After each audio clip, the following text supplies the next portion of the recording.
안녕하세요. 북슬라이드입니다. 네이버는 어떻게 일하는가? 네이버 그린 팩토리는 24시간 멈추지 않는다 라는 책을 슬라이드 하겠습니다. 경제 경영 관련 도서고요. 저자는 신무경입니다. 저자는 언론사의 금융부 기자로 일하면서 금융이 IT를 만났을 때 벌어진 한국 금융산업의 지형 변화를 현장에서 목격하게 됩니다. 동아일보와 네이버 합작법인인 인터비즈에서 1년간 몸담으면서 직접 네이버스럽게 일한 경험을 살려 이 책을 집필하게 되었습니다. 유저로서만 보는 포털 네이버와 안에서 본 네이버의 차이를 잘 알 수 있는 책이라고 할 수 있습니다. 창업자 이혜진과 네이버 종사자들의 일하는 모습을 간접 경험을 통해서라도 볼 수 있는 흥미로운 책이라는 것이죠. 또한 IT 리더들이 무엇을 고민하고 어떤 것을 추구하는지도 알 수 있습니다. 네이버 하면 우선 검색 엔진 점유율 1위, 시가총액 22조 원, 2017년 포브스 선정 100대 혁신기업 9위, 사람인 설문조사 결과 가장 입사하고 싶은 벤처기업 1위라는 화려한 스포트라이트를 받습니다. 1997년 삼성 SDS 사내 벤처에서 시작해 1999년 네이버컴으로 독립한 뒤 지금까지 20여 년 만에 국내 1위 인터넷 기업을 넘어 일본에서 나인을 성공시켜 글로벌 기업으로 거듭나게 됩니다. 국내 일반인들은 네이버의 이런 전과에는 관심이 없지만 말입니다. 그리고 공룡 기업의 국내 시장 잠시, 검색 순위 조작, 그리고 드루킹 대거 사건들에 의한 부정적인 이미지도 많이 가지고 있는 것도 사실입니다. 그러면서도 우리는 네이버를 이용하죠. 비난과 이익이 주는 편리성은 별개의 문제인 것이기 때문입니다. 책에서는 놀랍게도 우리가 포털로만 알고 있는 네이버가 아마존이나 애플과 같이 자율주행차나 AI 로봇 등에 도전하고 있다는 사실도 기술하고 있습니다. 국가의 지원 없이 홀로 큰 기업이 상장을 통한 시드머니로 그런 분야에 진출하는 것만으로도 성공 여부를 떠나서 박수를 받을 만한 일이라고 봅니다. 그러면 네이버 직원들은 어떻게 일을 할까요? 책 속으로 들어가 보겠습니다. 네이버는 비전이 없다고? 3년 후 네이버는 어떤 회사가 돼 있을 것 같으냐? 알 수 없죠. 아는 사람이 있다면 네이버 경영을 맡겨야 할 것 같아요. 의사결정자의 비전이 명확하면 조직이 딱딱해질 수 있습니다. 의도하든 그렇지 않든 임직원들이 의사결정자의 생각에 맞춰 가려고 하기 때문입니다. 이것은 이혜진이 2016년 7월 라인을 미국, 일본에 동시 선장한 날 비전이 없는 것이 곧 경영 철학이라고 한 말의 일부입니다. 비전을 공유하지 않는데 이유는 한 치 앞을 내다볼 수 없는 인터넷 환경의 변화 속에 CEO가 틀을 정해놓으면 변화에 대처하기 어렵다는 것이죠. 우리는 일반적으로 비전을 품어라, 목표를 가져라 라고 이야기를 합니다.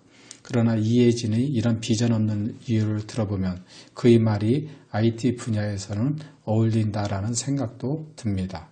어쨌든 그의 비전 없는 경영 철학이 지금까지 국내에서 1위를 유지하고 해외에도 진출하여 성공을 거두고 있지 않나 생각이 들었습니다. 풍족한 가정환경. 이혜진은 자신이 컴퓨터 혜택을 받은 세대라고 말합니다. 용산에서 100만 원이면 보급형 PC를 살 수 있는 시절이 있었습니다. 물론 100만 원도 큰 돈이었죠. 이혜진이 입학하던 1986년 서울대 등록금은 50만 원이었습니다. 그는 사실 이때부터 아버지로부터 직감적인 도움을 받았습니다. 부친 이시용은 동방생명 임원이었습니다. 컴퓨터 공학이라는 당시로서는 값비싼 공부를 지원해줄 여력이 충분했다는 이야기입니다. 자기가 기업을 일구어 성공을 하였지만 그 전에 성공에 이르기까지 풍족한 가정환경의 도움도 무시할 수 없었다고 생각이 듭니다. 일찍 IT 쪽의 도구를 접했으니까. 빌 게이츠도 유복한 가정환경으로 어려서부터 상당한 독서를 할 수 있는 기회를 누리기도 하였습니다. 또한 13살 때 시애틀의 사립학교 레이크사이드 스쿨에 진학을 했습니다. 당시에 1960년대 말에는 공유 터미널을 통해 컴퓨팅을 할 수 있는 학교는 그곳이 사실 유일했다고 합니다.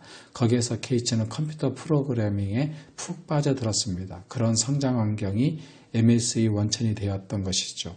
네이버 창업자 이혜진도 마찬가지라고 생각이 되었습니다. 25%의 둘.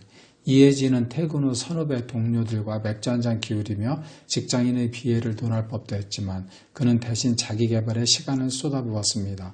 누가 시킨 것도 아닌데 직장에서 보내는 시간이 25%를 자기 개발에 투자했습니다. 이 글을 읽어보니 빌 게이츠와 스티브 잡스도 이와 같다는 것이 생각이 났습니다. 그들도 거의 미친 듯이 일을 했거든요. 물론 그 일 중에는 분명히 자기 개발의 시간도 있었을 것입니다. 게이츠는 초창기에 사무실에 간이 침대를 놓고 거기서 잠을 자면서 일을 했다고 합니다. 예전에도 이렇게 했는데 네이버에서 가장 경계해야 할 마음가짐은 예전에도 이렇게 했는데 하는 안이한 생각입니다. 사용자는 계속 변화하고 발전합니다. 사용자 요구와 패턴에 발맞추지 못하는 인터넷은 철저히 애면받는다는 것을 알아야 합니다. 이건 세상의 모든 분야가 그런 것 같습니다. 인터넷 분야가 특히 빠르고 변화무쌍할 뿐이죠. 부정적 여론.